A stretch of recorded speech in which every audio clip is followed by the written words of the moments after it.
നബി സല്ലല്ലാഹു അലൈഹി വസല്ലമ തങ്ങൾ പഠിപ്പിച്ചു എന്ന് ഞാൻ പറഞ്ഞില്ലേ. ചില പ്രവർത്തനങ്ങളുണ്ട് ഉമ്മമാര് ശരിക്കും കേൾക്കണോ. ചില വാക്കുകളുണ്ട്, ചില വചനങ്ങളുണ്ട്. ആ വാക്കുകൾ ജീവിതത്തിൽ പ്രാവർത്തികമാക്കി കൊണ്ടുവന്നാൽ തുലാസിന് നല്ല കനം കെട്ടിപ്പോകും കേട്ടോ.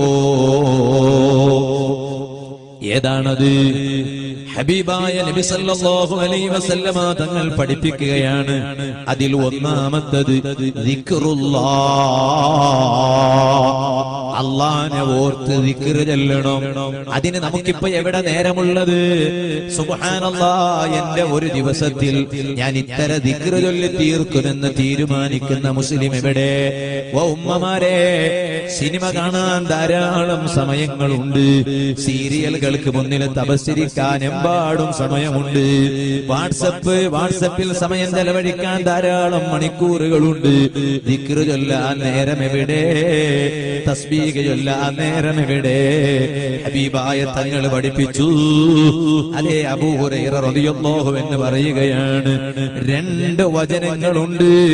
നബി സല്ലല്ലാഹു അലൈഹി വസല്ലം പഠിപ്പിക്കുകയാണ്, രണ്ട് വചനങ്ങളുണ്ട്. കലിമതാനി, ആ രണ്ട് വചനങ്ങൾ ഖഫീഫതാനി അലൽ ലിസാൻ, നാവിന് വളരെ ലഘുവായ രണ്ട് വചനമാണ്. എന്ന് പറഞ്ഞാൽ കുറെ വലിപ്പമൊന്നുമില്ല ആ വചനങ്ങൾക്ക്. രണ്ട് ചെറിയ പദങ്ങളാണ്, ചെറിയ വചനങ്ങളാണ്. പക്ഷേ സഖീലതാനി ഫിൽ മീസാൻ, ആ രണ്ട് വചനങ്ങളെ തുലാസിൽ വന്നു വെച്ചാലോ നല്ല ഭാരമാണ് തുലാസിന് കിട്ടുന്നത്.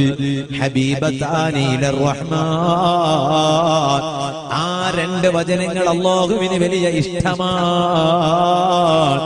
ആ രണ്ട് വചനങ്ങൾ ഏതാണ്?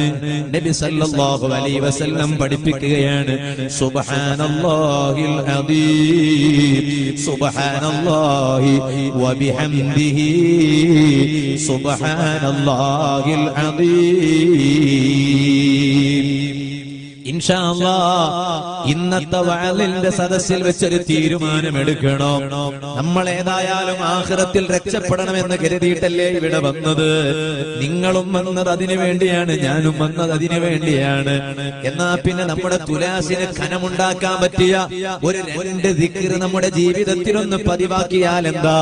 എന്റെ ഉമ്മമാരെ, സഹോദരിമാരെ, ഈ സദസ്സിൽ നിന്ന് പിരിയുമ്പോൾ ഒരു തീരുമാനമെടുത്തു പോകണം. ഇൻഷാ അല്ലാഹ് ഇനി ഞാൻ എന്റെ ജീവിതത്തിൽ ആ രണ്ട് പദങ്ങൾ, വചനങ്ങൾ ഞാൻ എന്റെ ജീവിതത്തിൽ നിത്യമാക്കും കേട്ടോ. ഏതാണ് ആ രണ്ട് പദങ്ങൾ? സുബ്ഹാനല്ലാഹി വബിഹംദിഹി, സുബ്ഹാനല്ലാഹിൽ അദീം. ഈ രണ്ട് പദങ്ങൾ ജീവിതത്തിൽ നിത്യമാക്കിയാൽ തുലാസിന് വലിയ കനം കിട്ടുമെന്നാണ് അഷ്റഫുൽ ഖൽഖ് മുഹമ്മദുർ റസൂലുള്ളാഹി. ഇനി മറ്റൊരു ദിക്റും കൂടി നബി സല്ലല്ലാഹു അലൈഹി വസല്ലം പഠിപ്പിക്കുകയാണ്. നബി സല്ലല്ലാഹു അലൈഹി വസല്ലം തങ്ങളുടെ ഭാര്യമാരിൽ പെട്ടൊരു മഹദിയല്ലേ ജുവൈരിയ റളിയല്ലാഹു അൻഹാ. ആ മഹദി പറയുകയാണ്, ഒരിക്കൽ മഹദിയുടെ അരികിൽ നിന്ന് നബി സല്ലല്ലാഹു അലൈഹി വസല്ലം അതിരാവിലെ പുറപ്പെടുകയാണ്. ഹീന സ്വല്ല സുബ്ഹ, നബി സല്ലല്ലാഹു അലൈഹി വസല്ലം തങ്ങൾ സുബ്ഹ് നിസ്കരിച്ചിട്ട് പുറപ്പെടുകയാണ്. മഹദിയാണെങ്കിലോ അവിടുത്തെ മുറിയിലാണുള്ളത്. സുമ്മ റജഅ ബഅദ അൻ അദ്ഹാ, ളുഹാന്റെ സമയമായപ്പോഴാണ്, സൂര്യന് തെളിച്ചം കിട്ടിയ സമയത്താണ് നബി സല്ലല്ലാഹു അലൈഹി വസല്ലം തങ്ങൾ മടങ്ങി വരുന്നത്. ഹബീബായ തങ്ങൾ വീട്ടിലേക്ക് മടങ്ങി വരുമ്പോ വഹിയ ജാലിസ, ജുവൈരിയ ബീവി റളിയല്ലാഹു അൻഹ തിരുനബി സല്ലല്ലാഹു അലൈഹി വസല്ലമയുടെ ഭാര്യയാണ്. മഹദി അവരുകൾ അവിടെ തന്നെ ഇങ്ങനെ ഇരിക്കുകയാണ്. അപ്പൊ നബി സല്ലല്ലാഹു അലൈഹി വസല്ലമ തങ്ങൾ ഭാര്യയോട് ചോദിച്ചു, മാ സിൽതി അലൽ ഹാലില്ലതി ഫാറഖ്തുകി അലൈഹാ. അല്ല ജുവൈരിയ, ഭാര്യനോട് ചോദിക്കുകയാണ്, ഞാൻ സുബഹി നിസ്കരിച്ച് ഇവിടുന്ന് പോയതിന് ശേഷം ഇതുവരെ നിങ്ങൾ ഇവിടെ ഇരിക്കുകയാണോ? അപ്പൊ നബി സല്ലല്ലാഹു അലൈഹി വസല്ലം ഭാര്യ പറയാണ്, ഞാൻ അതെ തങ്ങളെ, സുബഹി നിസ്കരിച്ചിട്ട് തങ്ങൾ പോയി ഇവിടെ മടങ്ങി വരുന്നത് വരെ ഞാൻ ഇവിടെ തന്നെ ഇരിക്കുകയാണ്. അപ്പൊ നബി സല്ലല്ലാഹു അലൈഹി വസല്ലം പറയാണ്, അപ്പൊ സുബഹി നിസ്കരിച്ചിട്ട് നിസ്കരിച്ച സ്ഥലത്ത് തന്നെ നിങ്ങൾക്ക് ഇരിക്കുന്ന ഒരു സ്വഭാവമുണ്ടല്ലേ, എന്നാ പിന്നെ ആ സമയത്ത് നിങ്ങളൊരു 4 കലിമത്ത് ചൊല്ലാൻ കഴിയുമോ? ഒരു 4 പദം, ആ 4 പദം സുബഹി നിസ്കാരം കഴിഞ്ഞാൽ അവിടെ തന്നെ ഇരുന്ന് ഒരു 4 പദം, ഒരു 3 മർറാത്ത്, ഒരു 3 തവണ നിങ്ങൾക്കൊന്ന് ചൊല്ലിക്കൂടെയോ ജുവൈരിയ? സ്വന്തം ഭാര്യനോട് പറയാണ്. അതാണ് ഭാര്യനോട് സ്നേഹമുള്ള ഭർത്താവ്. ഒരു ഭാര്യനോട് ഭർത്താവിന് നല്ല സ്നേഹമുണ്ടെങ്കിൽ ആ ഭാര്യക്ക് തുണി വാങ്ങിക്കൊടുക്കൽ മാത്രല്ല, ഡ്രസ് വാങ്ങിക്കൊടുക്കൽ മാത്രല്ല, മറിച്ച് ആ ഭാര്യനെയും കൂടി സ്വർഗത്തിൽ എത്തിക്കാൻ എന്ത് വേണം ചെയ്യാൻ എന്ന് കണ്ടറിഞ്ഞ് ചെയ്യുന്ന ഭർത്താവാണ് ഭാര്യനോട് യഥാർത്ഥ സ്നേഹത്തിലുള്ള ഭർത്താവ്. അത് കാണിച്ചു തന്ന നേതാവാണ് മുഹമ്മദുർ റസൂലുള്ളാഹി. ജുവൈരിയ ബീവി റളിയല്ലാഹു അൻഹയോട് നബി സല്ലല്ലാഹു അലൈഹി വസല്ലം തങ്ങൾ പറയാണ്, ഉമ്മമാരെ, ജുവൈരിയ സുബഹി നിസ്കാരം കഴിഞ്ഞ് കുറച്ചു നേരം അവിടെ തന്നെ ഇരിക്കാറുണ്ടല്ലോ, അത് ഞാൻ ഇന്ന് നേരിട്ട് കണ്ടതാണല്ലോ. എന്നാൽ ആ സമയത്ത് സുബഹി നിസ്കാരം കഴിഞ്ഞാൽ ആ സമയത്ത് ഒരു 4 പദം ഒരു 3 തവണ ചൊല്ലിയാൽ മതി, കൂടുതൽ ചൊല്ലണ്ട. അതാണ് രണ്ടാമതായി ഞാൻ നിങ്ങൾ ചെയ്യേണ്ടത്. ഒന്ന് നേരത്തെ പറഞ്ഞത് സുബ്ഹാനല്ലാഹി ബിഹംദിഹി സുബ്ഹാനല്ലാഹിൽ അലീം, അത് എപ്പോ വേണമെങ്കിൽ ചൊല്ലാം. ഇനി പറയാൻ പോകുന്ന ദിക്ർ നമ്മുടെ തുലാസിന് നല്ല ഭാരം കിട്ടാൻ വേണ്ടി. രണ്ടാമതായി സുബഹി നിസ്കാരം കഴിഞ്ഞാൽ ഒരു 4 പദം, ചെറിയ പദങ്ങളാണ്, ഒരു 3 തവണ ചൊല്ലിയാൽ മതി.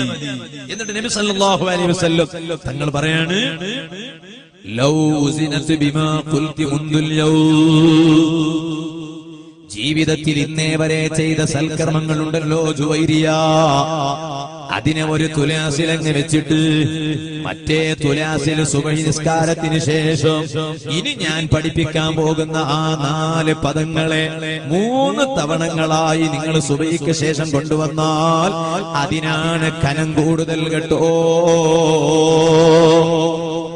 ഏതാണ് ആ 4 പദങ്ങൾ? എന്നിട്ട് നബി സല്ലല്ലാഹു അലൈഹി വസല്ലം പഠിപ്പിക്കുകയാണ്, സുബ്ഹാനല്ലാഹി വബിഹംദിഹി, 1 അദദ ഖൽഖിഹി, 2 വറിളാ നഫ്സിഹി, 3 വസിനത അർശിഹി വമിദാദ കലിമാതിഹി.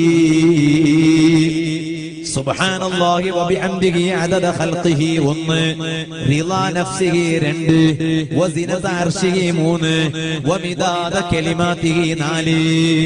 അപ്പോൾ ആകെയായി പറഞ്ഞാൽ സുബ്ഹാനല്ലാഹി വബിഹംദിഹി അദദ ഖൽഖിഹി വറിളാ നഫ്സിഹി വസിനത അർശിഹി വമിദാദ കലിമാതിഹി.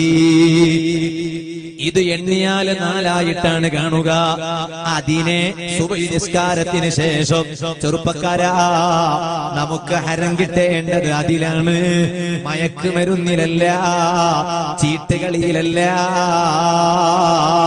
വ്യഭിചാരത്തിലല്ല. ഇന്നത്തെ ന്യൂ ജനറേഷന്റെ ഏറ്റവും വലിയ ട്രെൻഡായി മാറിയിട്ടുള്ള ട്രോൾസുകളിലല്ല. നമുക്ക് ഹരം കിട്ടേണ്ടത് ദിക്ർ ചെല്ലുന്നതിലാണ്. ആ ദിക്ർ സുബഹിക്ക് ശേഷം നിസ്കരിച്ചതിന് ശേഷം ഒരു 3 തവണ അങ്ങ് ചൊല്ലിയാൽ തുലാസിന് നല്ല കനം കിട്ടും കേട്ടോ. ഇത് പഠിപ്പിക്കുകയാണ് റഹ്മത്തുൽ ലിൽ ആലമീൻ മുഹമ്മദുർ റസൂലുള്ളാഹി.